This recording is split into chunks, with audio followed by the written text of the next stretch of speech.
So we are here with Miss Chloe Rose. You guys might know her as Katie Matlin from Degrassi, Degrassi's newest HBIC since Holly J stepped down from her reign.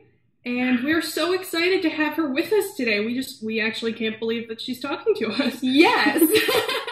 Hi, Chloe. Hi, it's so great to be part of this. I'm so excited. Oh, thank you for being here. How has Degrassi changed your life in a positive way? Wow. Joining the cast has been fantastic. Every single cast member has brought like a new kind of energy, and working with some different people, especially working with teenagers, is awesome. Become really good friends. Especially Luke and I have together all the time. We've made a very bond. That's awesome. And being a part of an iconic show, I mean, I was literally thrown into this world of Degrassi land. Like, I never really watched the show before because I'm not really a TV person. I just never knew about it, Caitlin and Sam. And then I got thrown into it, and I realized what like an amazing community it is. It's such an amazing fan base, and the Degrassi community is fantastic. And I got to meet great people, and I'm so grateful for it. Yeah, Degrassi has been on for 30 years. The Next Generation, formerly known as, is in its 11th season, and I think today they're starting to brainstorm for season 12, which is amazing. And so, how does it feel to be on this iconic Canadian show that's accrued such a following all over the world? It's amazing. I mean, the whole point, Degrassi is just like this huge fan base for the fact that it builds it touches on subjects that most TV shows don't, especially with our transgendered character. I say R, but I mean Degrassi's transgendered character. In the past, the 80s, it was like one of the first teenage shows that ever touched on topics like this. It's been, I'm trying to gather my thoughts. It's been an amazing ride. I can't believe that I'm a part of such a great team. And it's great to go into something knowing that it already has the fan base. Like, it's 30 years on the air is insane. And the fact that I got to be a part of it, if even like one season, 2 seasons. I mean, I'm already in grade 12, but I believe that I'm part of such a TV show that has been on so long. It's like one of the longest running TV shows ever. I mean, everybody knows Degrassi. I'm like, I'm on Degrassi, and no one's like, what's that? So I'm like, oh, wow. People watched it when they were kids. My mom watched it. It's amazing to be part of such a. I think that's one of the really special things about it is that you can meet all kinds of different people who have heard about it, like from old to young, and they're like, oh, yeah, I've seen that, or oh, my kid watches that show. Like, just so many different groups of people who have an appreciation for it. A ton of generations that it really touches upon. Now, Degrassi is really well known for continuing like family legacies. I mean, we had Claire get introduced because of Darcy. Connor came on because of his relationship with Principal Simpson.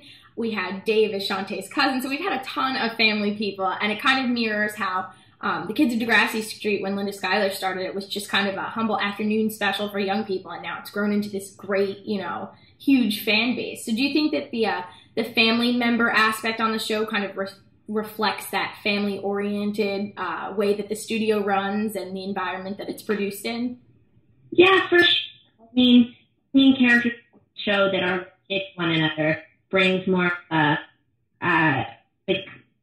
for the fans. It's like, oh, it links all the characters together, so like it becomes this long stream. It's not like all 12 graduates and a bunch of random grade 9s come in that you don't know, have no relation to any of the other characters. At least that way there's more communication between the grades. Grade 9s don't really talk to grade 12s unless somehow they're linked, or the principal wouldn't know the new grade 9s that well unless there was some sort of it really creates more plot. And yes, the crew and everybody here is quite a family, so it does reflect. I mean, in different ways, separate from that. Crew is amazing, and everybody gets along, and it's great. There's, Linda Scott and Stephen Stone come to set sometimes, and it's always great to have them, but they're not always there. But it's definitely like the mom and dad, like the whole thing. That's pretty great. The family aspect of the whole thing. Yeah, you guys definitely convey that like happy family feeling. It just seems that way. I don't know. But... Three amounts of children in this family. We have 21 kids. So. Exactly. True, and you have pets on set too, so it really is like. Exactly. That's Panther and Falcon Tide. I don't really see. We miss Panther. Yeah, we never met Noggin. We didn't get a chance to meet Noggin, but we met Panther. Yeah, was he very affectionate? He was all over us. He was like eating my hair and like he was like beating my shoulder. It was so funny. He was really cute. He was so sweet. That's good luck. I swear. In my audition, I was waiting for my callback, and he on my like here, lying down, eating my hair, and then I got so I was like, Cat, like they have to. Exactly. Perfect. That actually, about your audition, when you were auditioning for Katie and then you got the part, did you have any idea what kind of trouble Katie was going to be getting into or how her character was going to be? No clue. I mean, I knew that there was going to be some link between Drew and her because the audition was actually a scene where Marisol was fighting with Katie about Drew. And I was like, Marisol, I don't remember Marisol ever dating Drew. Like, at this point, I watched season 10, and I was like, and on one, this is very strange.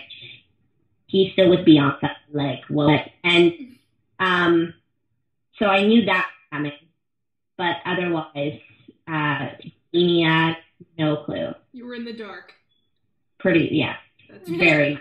That's crazy.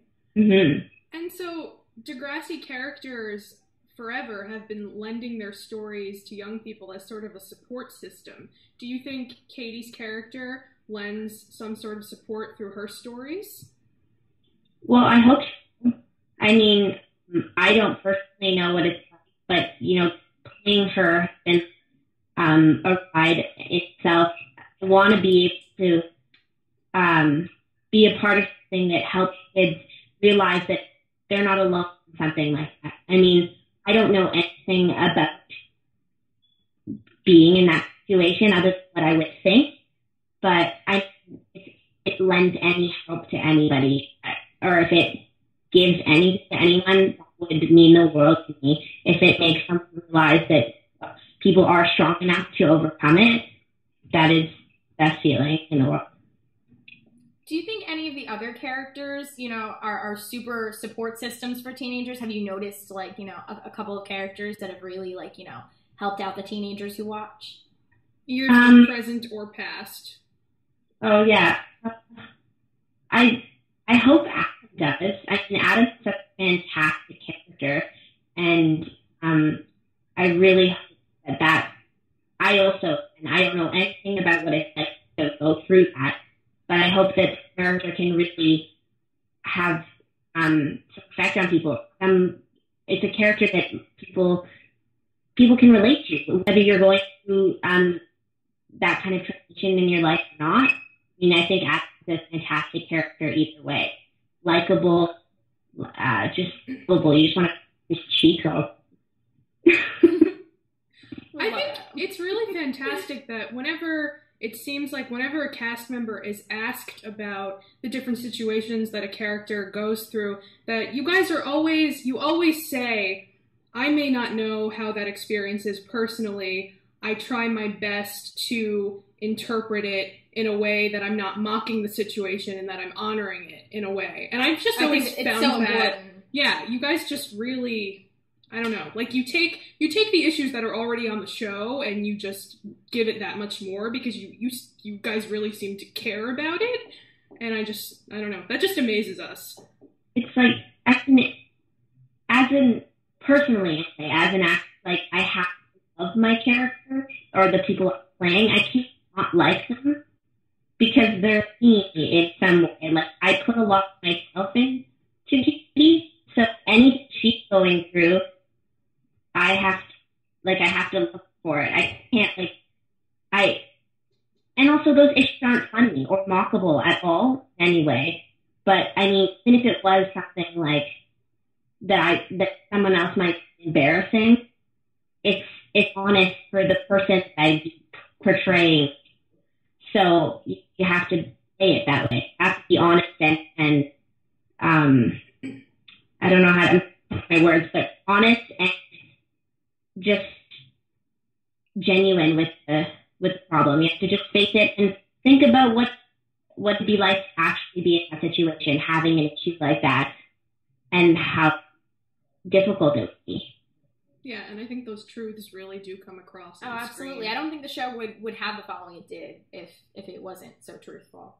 Mm-hmm. And so one of the biggest reasons why Taylor and I have loved Degrassi for so long is because Degrassi just seems to cast these really quality human beings. Yeah, like in real life. We're always like, oh, look, they're like going out and supporting a cause, and you guys supported anti-bullying week, and you're always there and taking action and going against the grain, and we're just always constantly amazed. And so we've gotten a bit of a tip that you're sort of an environmentalist. Do you want to talk a little bit about some of your work that you've done? Sure. I mean, I wouldn't call myself an environmentalist, but I did really care about that kind of stuff for a really long time. And I still do. I just don't have enough time to invest in that stuff as much as I used to. When I was younger, my mom organized this youth advocacy group with like a couple of my friends. And the summer of going into grade 9, 2 of my friends and I hiked 100 kilometers for green energy for 8 days, which was like insane. It was the hardest 8 days of my life, but you have to do the math. 100 kilometers, I guess, right, Americans. I don't know. Exactly. 63 miles, I think. Oh, wow. Okay. Yeah, that's crazy. Hiking. Yeah, it was Hiking. That's intense. Yeah. Probably like up things. The next year, we went to Taos, New Mexico to learn about these off-grid, like completely self-sustainable pieces of housing, or forms of housing. They're called earthships. I tweeted it once. They're like these. I saw that.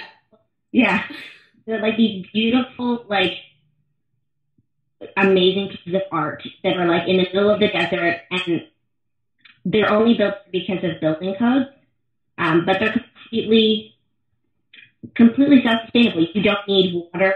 You need like solar panels, but like it catches rainwater, fills it. Like it's the heating is all thermal. So there's a greenhouse. You grow your own food. Like it's crazy. So that was really cool, and learned how to build them and did some seminars with people. And then we tried to do a social justice, raising awareness. We did an awareness campaign about, that's not quite finished yet, but about the fact that I think it's 126, I don't know the exact number, but it's somewhere around there, 126 communities in Canada don't have access to clean water that are all north. You wouldn't think that. No. It's a very established country, but they're all native communities because we're separated from them. Like our government, we don't cover water, and a lot of communities don't have access to any. So we wanted to raise awareness about that because most Canadians don't even have any clue that's going on. So we did this art installation in this like all-night art exhibit that happened in Toronto. Didn't go as well as we planned, but it was all done and got a message to some people. So that was really awesome. Wow, that's intense. That's really amazing. Why am I not surprised that she's saving the world? I'm not surprised at all. Degrassi kids saving the world. I love it. Yeah. Speaking of saving the world, Degrassi does team up with a fantastic organization each year to reach out to others. So how has your experience with the organization changed your perspective, and how does it feel to be a part of something, that's so important? Free the Children the trip was amazing. I had never been to something like that in my entire life. Completely changed my perspective of everything. When I first got there, I hear people come back from those trips and be like, it changed my life. And I'm like, okay. I never really understood the depth of how amazing it is when you go on a trip like that. It's completely eye-opening. And it's not even I already knew what it's like, the depth of what was going on there. I researched on my own. I knew my head, but just seeing it, it's you start to really feel for the people. I can't describe it without something I'm this girl and I'm Nikki and I want to save the world. I'm sorry, maybe not, being a well-established, I come from a good home. I don't want to come across as, when I went, I didn't come across as some wealthy person who was going to feel bad for people. That's not what I wanted to go for. I went there to be on the same level with people, learn about how to live, play with the kids, just be there with them. And when we first got there, I was like, this is the most amazing country I've ever been to. It was beautiful and, it was great. And then one day we went to a clinic outside of the main town and it broke my heart. It broke my heart. I've never been so sad my whole life. And as heartbreaking as it was, it was also super beautiful at the same time. The kids were dancing around and singing. And I was holding back my tears because I was these kids, I can't cry in front of them. They're waiting to see a nurse and here's this girl they've never seen before bawling her eyes out. It's just very strange. So I was holding back the tears. There was literally 100 kids waiting for 4 nurses. And I'd never seen anything like that before. It's just super overwhelming to see it for yourself, to feel, I don't even know to describe the feeling, but just to completely be overwhelmed with that kind of feeling. And then we went home and we talked about it. The camera was we were doing documentary stuff, and as soon as the camera got on to me, I couldn't even get the words out without tears pouring out of my eyes. I could not get more than 2 words out, and then I'd have to for 5 minutes to get another 2 words out and cry for a second. And not because I felt sad. Well, I feel sad, but it was more. It must have made you grateful for everything that you have. Yeah, absolutely. Super. Yeah, it just absolutely. puts things in another perspective. I'm grateful. It made me, most of all, it made me grateful for my necessities. I wasn't great. When I got home, I wasn't oh, I'm so glad to see my computer again. It was more, wow, I have clean water that I don't have to go walk for.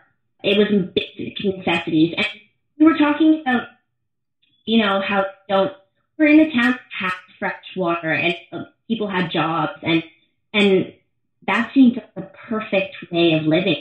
You have these things, but you also live in this beautiful country. You don't have any technology, wires everywhere. It's just you living with your family, growing avocados, and it was a beautiful way of living. So the only time that I ever felt sad was when people didn't have necessities. Otherwise, way of life is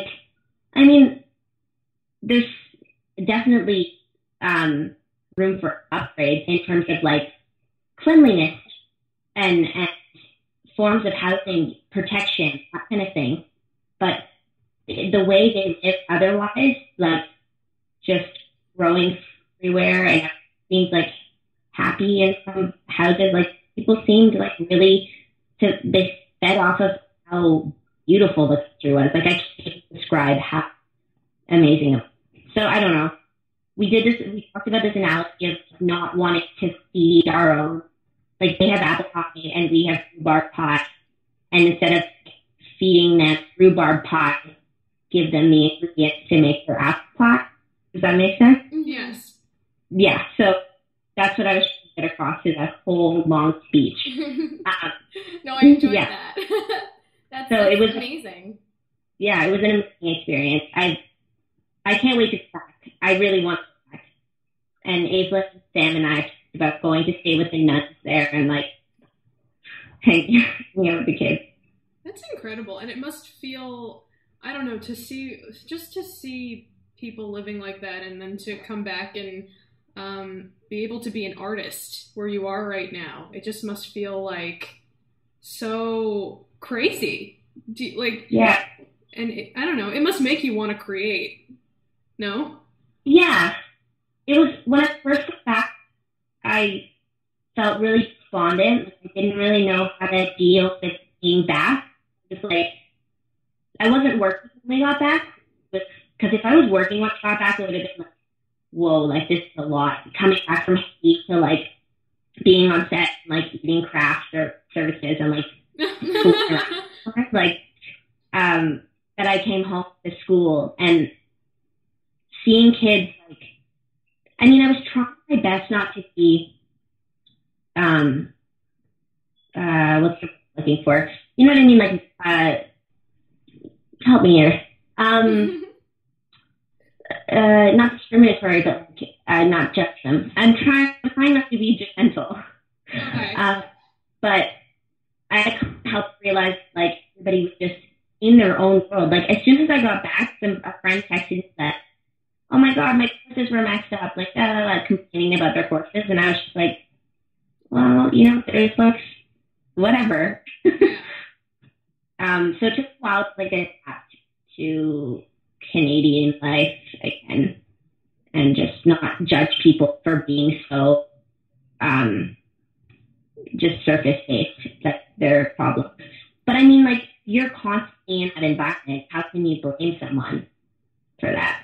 Right. You're right. Yes, absolutely. It's just what people know, mm-hmm. and it's, you can't judge them for it. We're gonna finish up with a few fan questions at the end.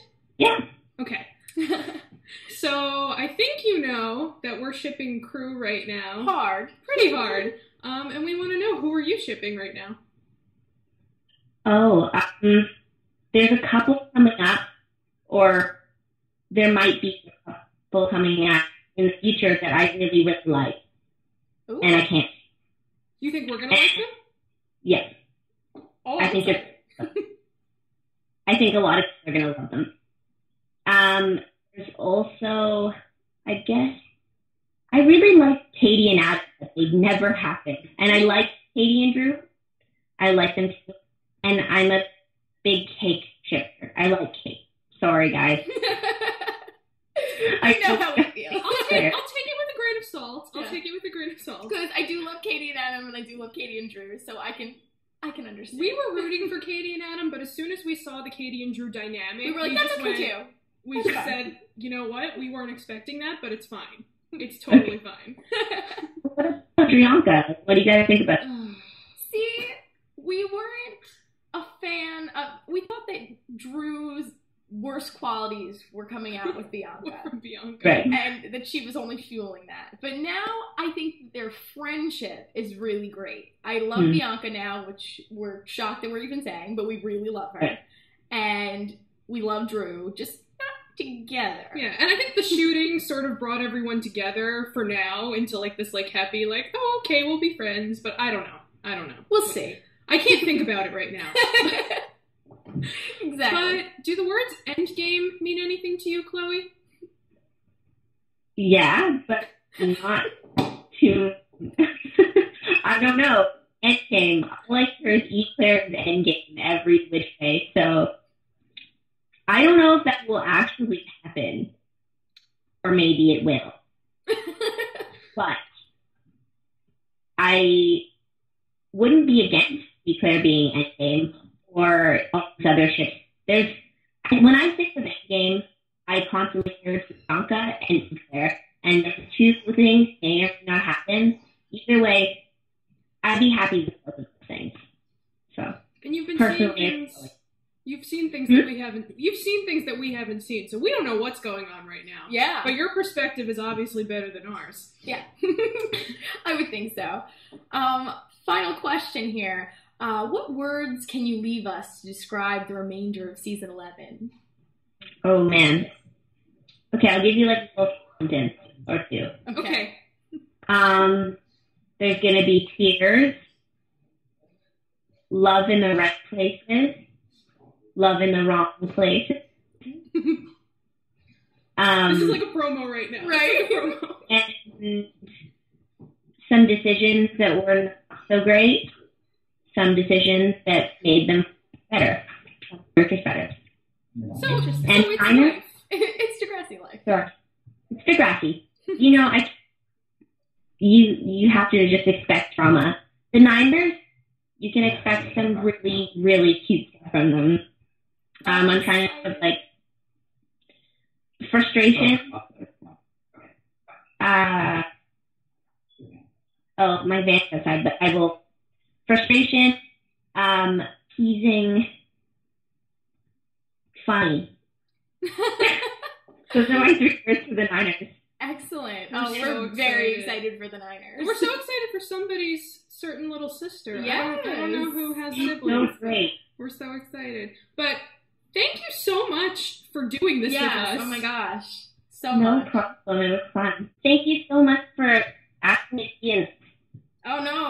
Thank you for being on. We can't believe that this just happened, Yes. actually. But Have fun working. have a good time. Whatever it takes, I know I can make it through.